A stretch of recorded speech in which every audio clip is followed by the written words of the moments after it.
Hi guys, welcome to this video. This is Aarti Mishra, one of the top 10 verified educator. आज के session में हम are Sharma का अगला lesson chapter number 25 transformation of ancient phase discuss करेंगे। ये lesson जो है ये एक एडवांस लेवल पर डिस्कस कर रहा है जो कि हमने पहले ऑलरेडी डिस्कस कर चुके हैं।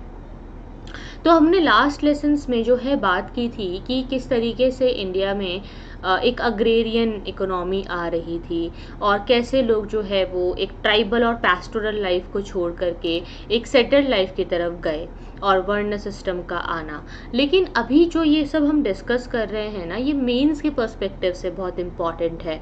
इसमें मतलब आप ना एनालिसिस देखोगे, मतलब इसमें हम फैक्चुअल डिटेल्स नहीं बल्कि एक एनालिसिस कवर कर रहे हैं कि ये जो नई अग्रेरियन इकोनॉमी थी ये क्या थी और कैसे इसमें ट्रेड टाउन्स ये सब चीज़ें आए, वर्ण सिस्टम के जो चेंजेस थे उसमें क्या क्या प्रभाव आ रहे हैं, कल्चरल डेवलपमेंट जो हुआ, फिर भक्ति मूवमेंट और जो ट्रांटिसिज्म शुरू हुआ यानी कि तंत्र विद्या शुरू हुई वो क्या थी, रिलीजियसली लोगों की लाइफ चेंज हो रही है, इकोनॉमी चेंज हो रहा है।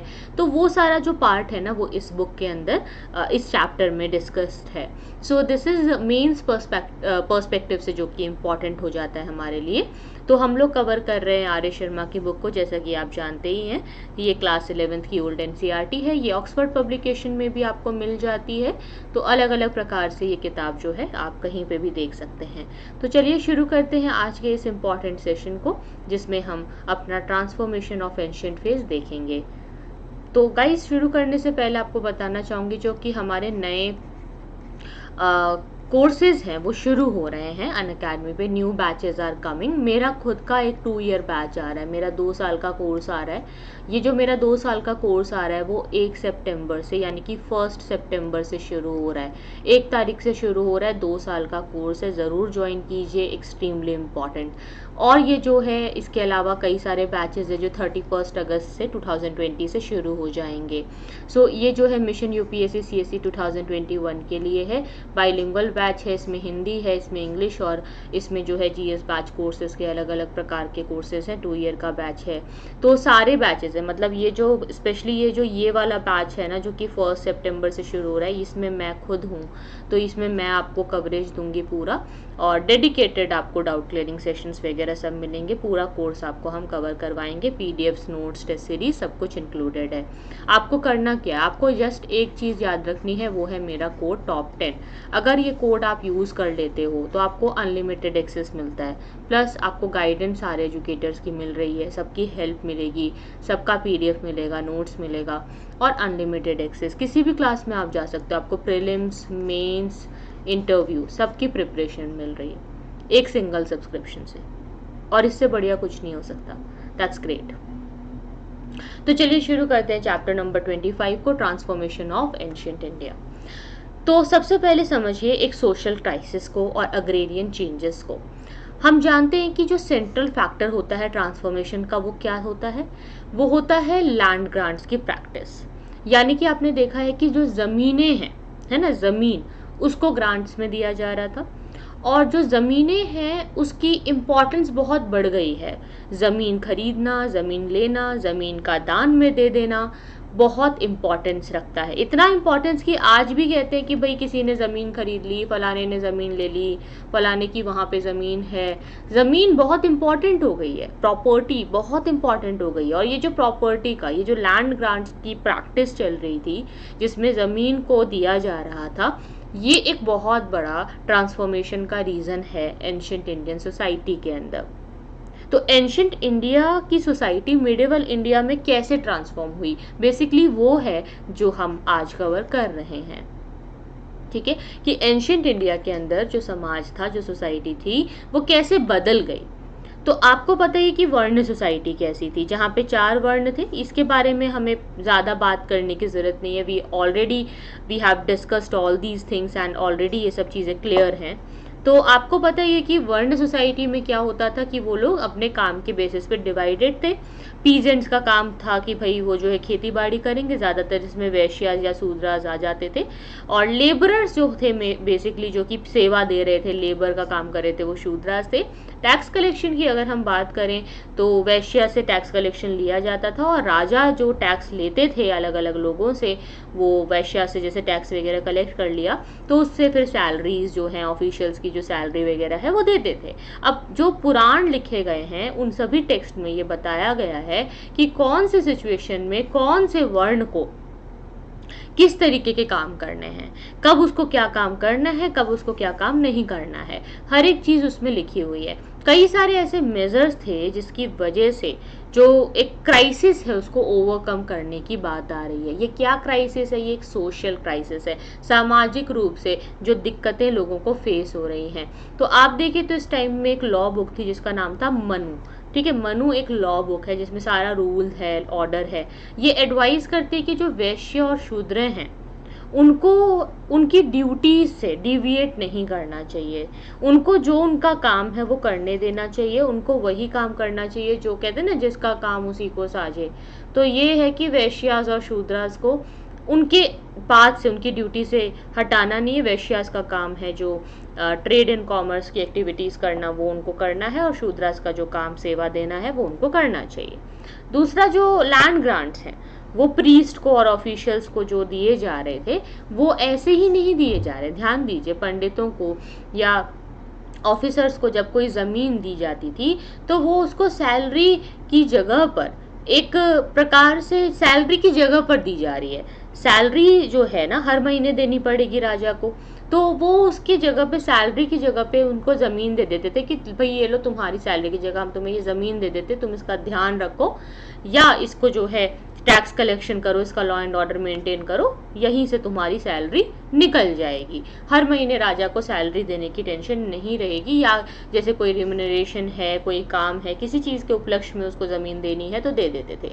अब लैंड ग्रांट्स बहुत ज़्यादा फ्रीक्वेंट हो गए थे 5th सेंचुरी एडी में। 5th सेंचुरी एडी में जब लैंड ग्रांट्स बहुत ज़्यादा फ्रीक्वेंट हो रहे थे, बार बार जो है ज़मीनें दी जा रही है दान में, तो इससे लैंड लॉर्ड्स का राइज हुआ। देखो, लैंड ग्रांट अगर आप दे रहे तो ज़मीन से ज़मींदार तो बनेगा, ज़मीन का मालिक तो बनेगा ही। तो लैंडलॉर्ड्स, इनका सिस्टम आ गया। अब ये जो लैंडलॉर्ड्स है वो क्या करेंगे कि उनकी जो ज़मीन है ना, वो अपनी ज़मीन पर कई सारे किसानों से खेती करवाएंगे, कई सारे जो लोग हैं उनसे खेती करवाएंगे कि हाँ भाई ये मेरी ज़मीन है, तुम यहाँ पे खेती करो, तुम यहाँ पे सारा संभालो।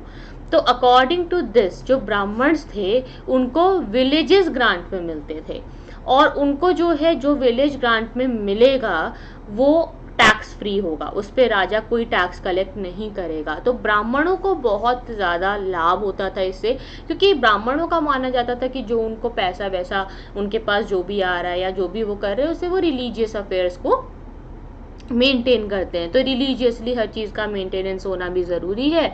तो उस तरीके से वो थॉट प्रोसेस फॉलो करते हुए ये जो है किया जा रहा था।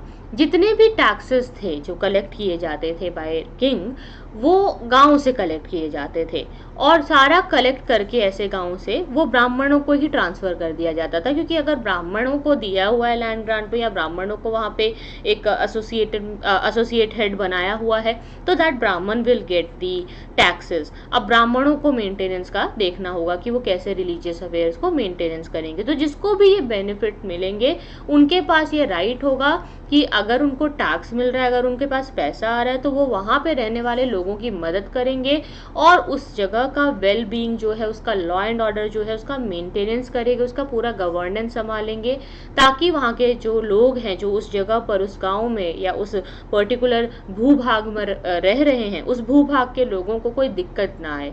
तो बाद में हुआ ये कि जो बेनिफिशियरीज थे उनको एक तरह से ऑथराइज कर दिया कि भाई तुम ही यहाँ के कर्ता धर्ता हो, कुछ अच्छा हुआ या बुरा हुआ वो तुम ही जानोगे, अगर किसी ने कुछ गलत किया है तो उसको तुम पनिश भी करोगे। तो जितने भी क्रिमिनल ऑफेंडर्स थे उसको पनिश करने का काम भी दे दिया गया। मौर्यन पीरियड में तो जो टैक्स है वो भी कलेक्ट किया जाता था by the agents of king, यानी कि जो राजा है वो अपने एजेंट को भेज देते थे कि तुम टैक्स कलेक्शन करो और लॉ एंड ऑर्डर भी मेंटेन करो। तो हमेशा आप देख रहे हैं कि कोई ना कोई एक मिडल मैन है जो कि राजा के बिहाफ में चीज़ों को संभाल रहा है। कुछ गांवों में ये काम ब्राह्मण लोग कर देते थे, कुछ जगहों पर ये काम जमींदार कर देते थे, और कुछ कुछ ऐसे भी केसेस हैं जहां राजा खुद अपने एजेंट को भेज करके इन कामों को पूरा करवाते थे। ठीक है, तो यहाँ तक का कोई डाउट अगर होता है, यहाँ तक कोई प्रॉब्लम होती है तो आप पूछ सकते हैं। I hope this particular thing is clear till now. एक पार्ट और डिस्कस कर लेते हैं, जस्ट दिस मौर्यन पीरियड वाला ये स्लाइड। तो देखिए, मौर्यन पीरियड में आपने देखा था कि जो ऑफिसर्स होते थे स्टेट के, वो जो है वो एक हाईएस्ट से लोएस्ट अथॉरिटी तक में डिवाइडेड होते थे। मतलब जो भी ऑफिसर्स होंगे, यानी कि ये जो ब्यूरोक्रेट्स होंगे, इनकी रैंक होती थी। जैसे अभी आजकल जैसे आईएएस ऑफिसर्स होते हैं, उनकी रैंक होती है। अब आपको मुझे ये बताना कि मॉडर्न पीरियड में ये जो आईएएस ऑफिसर्स होते थे या ये जो ब्यूरोक्रेट्स होते थे, इसके लिए कौन सा टर्म यूज किया जाता था, क्या था उस वर्ड का नाम, कौन सा वो शब्द था जिसको यूज किया जाता था, वो आप मुझे कमेंट्स में बताइए। If you remember tell me. ठीक है, तो मौर्यन पीरियड में ये सारे जो ऑफिसर्स होते थे, इसमें जो ऑफिसर्स को अब अगर आप देखो तो उनके सारी रैंक डिवाइडेड होती थी। तो ऊपर से नीचे तक कई सारे ऑफिसर्स होते थे, और सभी को टैक्सेस का जो टैक्सेस से पैसा आता था उसका जो है कुछ हिस्सा कैश में इनको सैलरी के रूप में दिया जाता था। इनको कैश में पेमेंट मिलती थी, सबकी अलग अलग सैलरी होती थी। प्रैक्टिस जो है ये कंटिन्यू रहा कुषाण तक, और इसके बाद आप देखोगे कुषाण तो बहुत सारे कॉपर और गोल्ड के कॉइन्स इशू करते ही हैं। 6th सेंचुरी बीसी से ये चीज़ आप देखोगे कि थोड़ी सी पोजीशन बदल जाएगी, क्योंकि अब जब हर्षवर्धन आ जाते हैं तो हर्षवर्धन जो पब्लिक ऑफिशियल्स को पेमेंट करते हैं वो लैंड रेवेन्यूज़ के रूप में पेमेंट कर देते हैं कि भाई तुम जो है इस जगह पर ज़मीन को संभालो, यहाँ से टैक्स लो, उसका कुछ हिस्सा अपने पास रखो और बाकी मुझे ट्रांसफ़र कर दो, बाकी राजा को ट्रांसफ़र कर दो। तो वो वाला सिस्टम बाद में आ जाएगा। तो ये चल रहा था। अब जो नई अग्रेरियन इकोनॉमी थी, इसमें आप देखोगे बहुत सारे चेंजेस थे। ह्यून-सांग बताते हैं कि जब हर्षवर्धन आए थे तो शूद्रास की तो स्थिति बहुत ही खराब हो रही थी। शूद्रास जो हैं वो खेती बाड़ी के काम में लगे रहते थे, उनका बड़ा शोषण भी होता था। और ये कहते हैं कि यहाँ पे जो शूद्रास हैं, जो कि एग्रीकल्चरिस्ट हुआ करते थे, अब कहीं ना कहीं वो जो है कल्टीवेट नहीं कर रहे हैं लैंड को एज स्लेव्स, बट वो एक तरीके से मजदूर हैं। एग्रीकल्चरल लेबरर्स होते हैं ना, जैसे वो हो गए हैं, एंड वो ब्राह्मण के कंट्रोल में है, ब्राह्मण के अकॉर्डिंगली कर रहे हैं, जो भी काम करेंगे, जो उनको कहा जाएगा सेवा का, वो काम करेंगे। बाद में आप देखेंगे ट्रेड एंड टाउन का ना डिक्लाइन शुरू होता है। बेसिकली ये वो समय था जबकि 6th सेंचुरी एडी के बाद का समय था। तो 6th सेंचुरी एडी के बाद ऐसा इसलिए हो रहा था क्योंकि हमारा रोमन एम्पायर के साथ जो ट्रेड है वो डिक्लाइन हो रहा था। बेसिकली रोमन एम्पायर ही एंड हो गया था। By the 7th century Roman empire पूरा ही खत्म हो जाता है। तो इसके बाद फिर आप देखेंगे कि धीरे धीरे हमारा ट्रेड भी डिक्लाइन हो रहा था, एंड जो सिल्क ट्रेड था हमारा ईरान के साथ, बैजेंटाइन के साथ, वो सारा स्टॉप हो गया था मिडल और 6th सेंचुरी में। इसके बाद तो इस्लाम का राइज हो जाता है। हम सभी को पता है कि इस्लाम के आने के बाद तो ओवरऑल कॉन्सेप्ट ही बदल जाता है। ट्रेड का जो डिक्लाइन हुआ, उससे टाउन्स का, शहरीकरण का जो डेवलपमेंट है वो स्लो हो गया, और पोस्ट गुप्ता पीरियड में कई सारे कॉमर्शियल सिटीज़ जो हैं वो ख़त्म होने लग गए। धीरे धीरे पोस्ट गुप्ता एम्पायर जब ख़त्म हो गया गुप्ता एम्पायर, उसके बाद जो पोस्ट गुप्ता टाइम था, इस टाइम में आप देखोगे प्रॉब्लमैटिक सिचुएशंस आ गई हैं, और नॉर्थ इंडिया के अंदर बहुत सारे कॉमर्शियल सिटीज़ जो हैं वो ख़त्म होते जा रहे हैं। तो लेटर फिर आप देखोगे कि अगले लेट 5th सेंचुरी तक आते आते जो सिल्क वीवर्स का ग्रुप होता था ना, जो ये लोग ये सारे वीवर्स लोग ना ज़्यादातर ग्रुप में रहते थे, इनका पूरा एक कोऑपरेटिव जैसा होता था। तो वेस्टर्न कोस्ट से ये लोग माइग्रेट होकर के मंडस और मालवा में आ जाते हैं। ठीक है, और उसके बाद सिल्क वीविंग का काम जो है यहीं पे कर करके जो है वो करते हैं। कुछ तो इसमें से ऐसे भी होते हैं कि जब वो देखते हैं कि सिल्क की इतनी ज़्यादा अब डिमांड नहीं है, तो उन्होंने जो है सिल्क का काम छोड़ करके, सिल्क की सिलाई छोड़ करके दूसरे प्रोफेशंस को अपना लिया, और दूसरे प्रोफेशंस में पैसा कमाने की कोशिश वो करने लगे। तो ये हमारा जो है पूरा पार्ट था। इसके बाद एक और हमारा लेसन है, नेक्स्ट पार्ट होगा, जिसमें कि हम देखेंगे कि जो वर्ण सिस्टम थे उसमें क्या चेंज आए, क्योंकि जो लैंड ग्रांट्स थे ना, उससे कई सारी कैटेगरीज डेवलप हुए। वो कौन सी कैटेगरीज थी, धर्मशास्त्र के हिसाब से वो सारी कैटेगरीज के बारे में हम अगले वीडियो में देखेंगे। तो अभी तक के लिए इतना ही। यहाँ तक कोई डाउट्स होते हैं तो आप पूछ सकते हैं। बाकी आपको पता ही है गाइस कि आपको रैंक 10 का कोड यूज़ करना है whenever you take Unacademy plus subscription. It's extremely important that you use this rank 10 code. And हाँ, आप ध्यान रखिएगा गाइस कि जो हमारे नए बैचेज है वो शुरू हो रहे हैं। एंड बेसिकली जो ये वाला जो बैच है ना, दिस 2 ईयर बैच, ये मेरा अपना बैच है। इसके बारे में मैं आपको दोबारा याद दिलाना चाहूँगी, ये मेरा जो बैच है इसमें मैं खुद हूँ। तो आपको मेरे साथ आप मतलब एनसीईआरटी से शुरू करेंगे अपनी पढ़ाई। 6th क्लास की एनसीईआरटी से हम आपको पढ़ाना शुरू करेंगे। और टॉप 10 का कोड आप याद रखिए कि जब भी आपको सब्सक्रिप्शन लेना है तो टॉप 10 का आपको कोड मेरा यूज़ करना है। ठीक है, तो ये आज की कहानी थी। आज के लिए इतना ही guys. Thank you so much for joining. I hope you like this session. And अगर और कोई डाउट होती है, दिक्कत होती है तो कमेंट बॉक्स में आप बता सकते हैं। See you then, take care, bye bye.